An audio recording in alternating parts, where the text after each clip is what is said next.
In this video, we're working on a garden way by Troy-Bilt snowblower. It's got the Tecumseh's 10 horsepower motor on it, and it just needs to be serviced. Customer already attempted to repair. You can see the heat shield is off. It looks like we got a new carburetor on here. From what I understand, it wouldn't start. So they tried the new carburetor, but it's still not running. So yeah, we just need to figure that out and get this thing ready for some snow. Let's check the oil. Well, it didn't look too bad.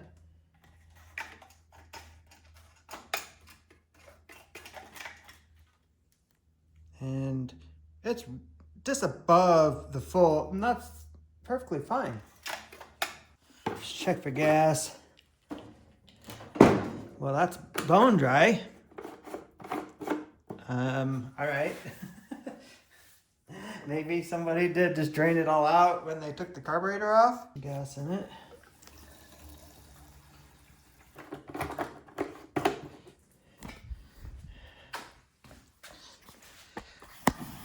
Well, I know why we don't have gas. that sucker is just leaking everywhere.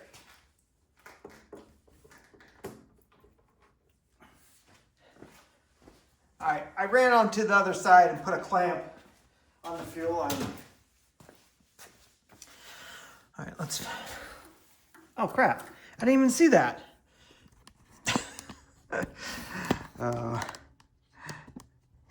There's no bowl on the carburetor. What the heck? Customer did bring, they said a carburetor's in here. There's a bowl. Here's our heat shield. Oh, and there's the bottom of our carburetor and a couple little wet nuts.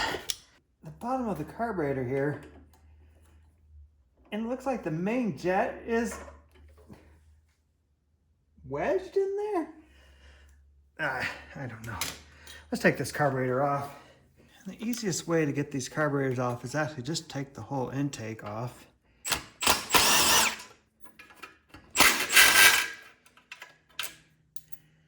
And just remember where all the linkages go. It's particularly the spot right there. You gotta get the fuel line disconnected. Now I can get this out of the way too. Well, maybe. Yep. That's just the kill switch that goes to the key.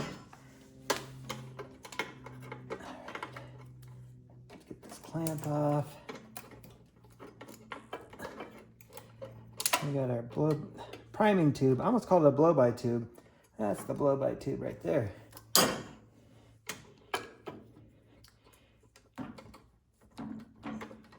Get our fuel line off.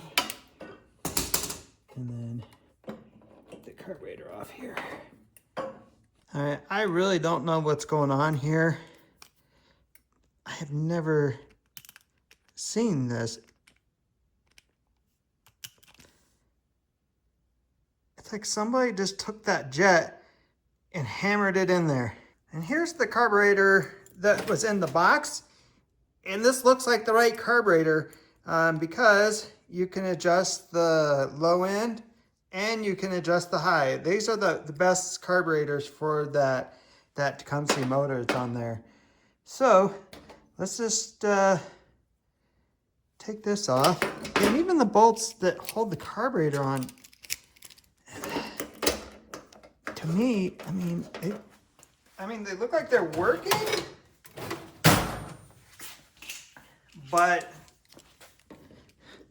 they're not the right ones. I mean, these will work. All right, no need for you to watch me struggle to just get this carburetor off. You get the idea. I'll be back in a minute. All right, saved you the struggle there. But as you can see, new carburetor's attached. So we just gotta get our linkage back in. Remember it went in that middle one. Get our fuel line on here. And then get our 2 bolts that hold on the intake started.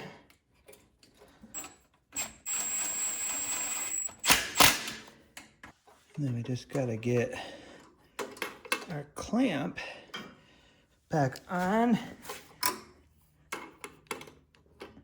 Of course, the kill wire is right in the way. There we go, get that back on. And then let's hook our prime tube back up. All right, I'm gonna go take off that clamp and let's check for leaks.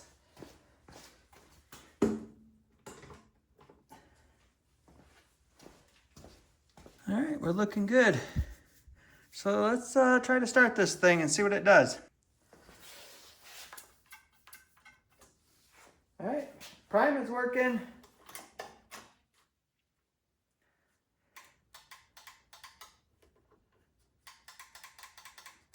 Our electric starter don't work.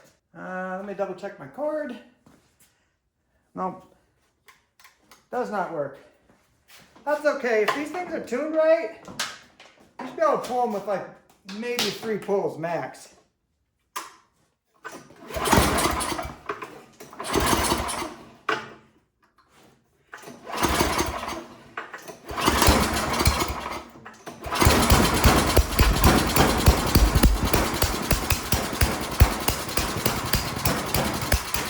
All right, that's excellent. I suspected it would start up there with a brand new carburetor, but next we need to tune this carburetor.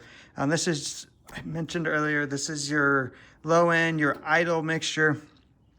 So you screw it in and that makes it less rich, more air. Screw it out and you get more gas. So you kind of have to maybe fiddle with that, but usually the main piece that you have to adjust is down here on that bottom is this screw right here. I know you can just barely see the bottom of it, but when this is in full throttle, so it should be at full RPM, you turn this in and out and you will hear the engine smooth out. But it's the same premise as the more you turn this in, less gas it's making it past it, so it's going to lean it out. And then if you unscrew it, so counterclockwise, you're letting more gas in. So in this next clip, that's what you're going to see me doing, and you should be able to hear the change in the engine.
All right, hopefully you will be able to hear all that and hear the way the engine was running.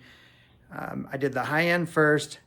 I leaned it out and it really started running bad. So I backed it back out and I kept backing it out until it actually ran too rich. And then I went back in again. So you just kind of find that sweet spot in there. You can hear it. I can tell.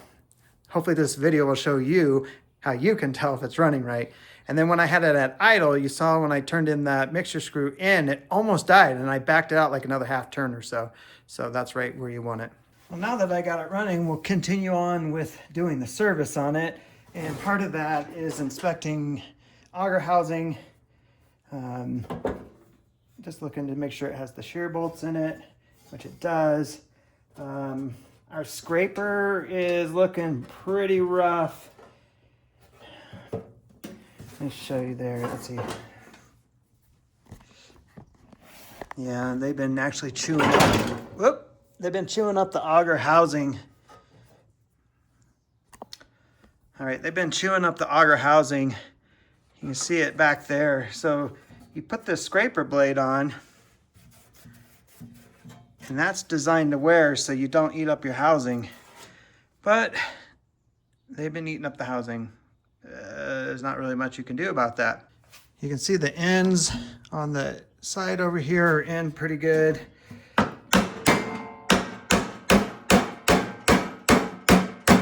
Just take a sledgehammer and beat it over some.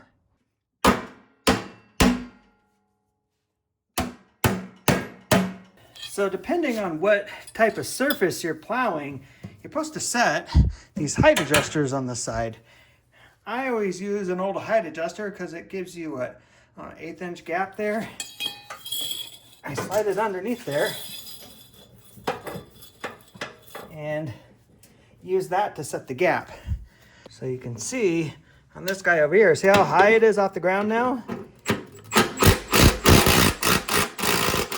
This should be on the ground.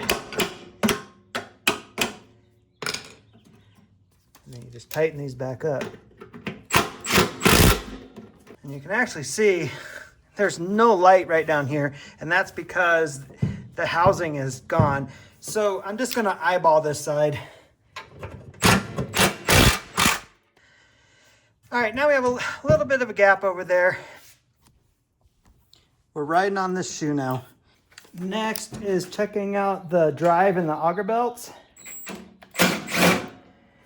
We got one screw right there, another screw on the other side, and then this plastic piece will come out. And we can check for any excessive wear, dry rotting, things like that. Is there gonna be a belt that's gonna go? I see a little bit of, can't tell if that's wear or if that's spider webs. Let's go to the other side. Yeah, these auger belts, there's 2 of them. They look good.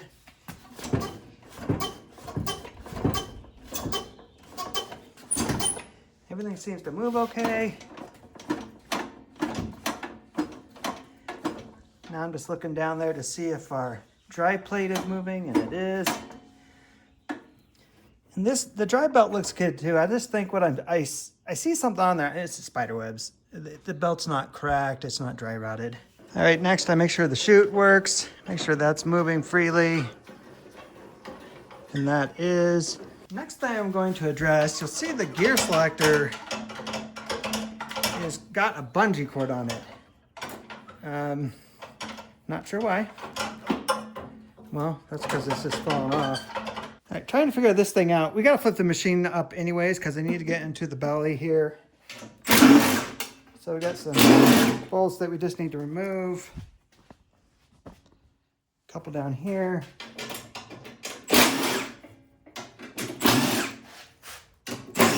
Let's see what comes out of here. Any guesses? Not too bad. Usually find like a nest or something in there. It's a little bit of pine needles.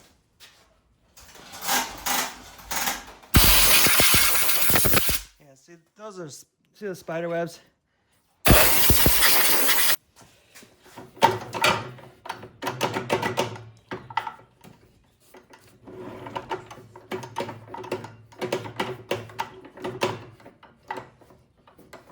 I'm just getting all the dust and the cobwebs off the gear selector here. So I don't see anything broken with the gear selector.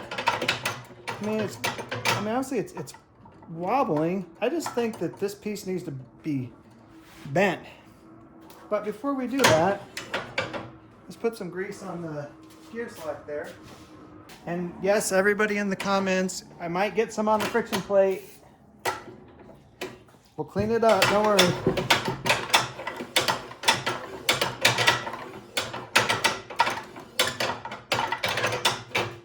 And I know these gears are not under any type of pressure, but man, this sucker is just dry in here. So let's give it all the love we can. And then we'll clean this friction plate off. And the friction wheel.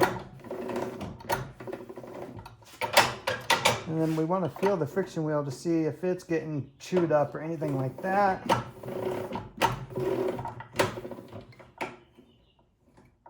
And it looks pretty good.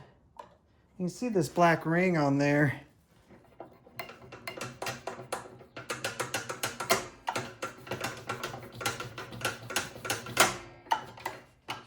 I don't think it'll cause an issue.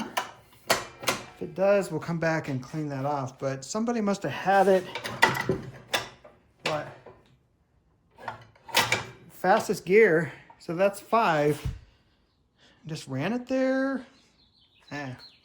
Hard to say at this point of everything we found so far. All right, what I'm going to try here is taking this bolt out, which now that I look at it, it looks like it's even missing a nut that would go on the other side. Unless it's threaded in there, which is entirely possible. Yeah, it is threaded a little bit. And what I'm going to do here is I'm going to bend this. And then go put it back on the machine and see how I bent it enough.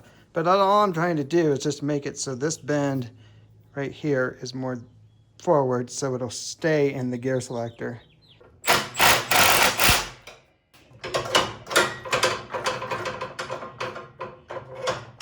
It's a little loose over here. It's tight there. It's tight there, tight. Like, that's not going anywhere. I think that's enough of a bend. I don't want to bend it too much. Put the belly pan back on. And did you notice it says MTD there? Who's really making all these machines? All right, we're just cruising right along here. Getting actually close to, I guess, technically being done. I mean, I need to run it and make sure the auger moves, things like that. But we're just putting the little brace on for the heat box back onto the carburetor here.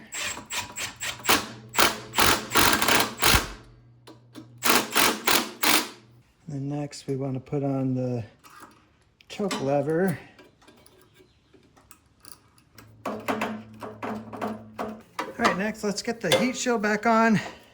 Don't forget this kill wire that goes to the key just goes right down here where the other green wire is. This setup gives you the kill switch on here and a key, I guess, so you can have some redundancy. So just get that clip back on there.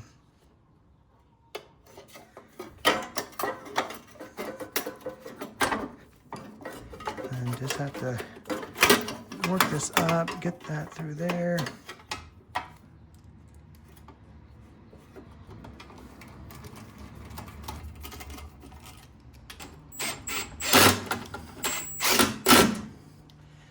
And then we got one more that goes on the front.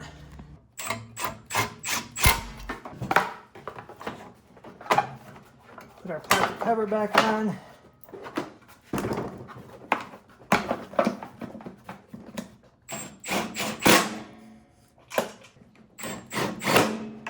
All right, let's Put our choke knob back on.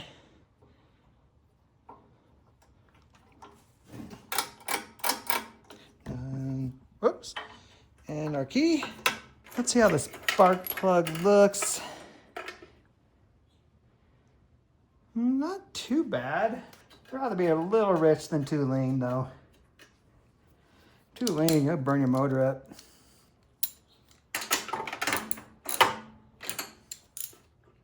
All right, all put back together. It's looking good. What I need to do now is start it back up and actually engage the auger, actually engage the drive. You'll see like right here, there's this, what we call them, not bolt adjusters. I forget what they call these, but this is how you adjust the tension. Like, see, to me, that's pretty good. Where there's tension, but it's not too much. But if something is not working right, we can come in here and adjust the length of the cable. So we're gonna start it up and let's make sure it goes forward and backwards and that the auger works.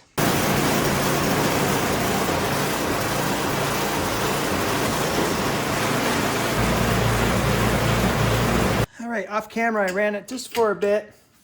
I want to get the oil nice and warm. Now I got the front of the machine tilted up and we're just gonna drain the oil. And in this case, the whole thing is turning, which is not uncommon. We don't know when's the last time this thing has been off. So get yourself a pair of vice grips and grab that pipe that comes out of the engine and clamp it on there. And then loosen this. All right, the machine is flat again, oil's drained. You want some 4-cycle 5W30 oil. So we're gonna add, and we'll check. All right, well that's a wrap on this video. If you have any questions about the work that I did, just put it in the comments below and I'll be sure to get back to you. And I appreciate you watching.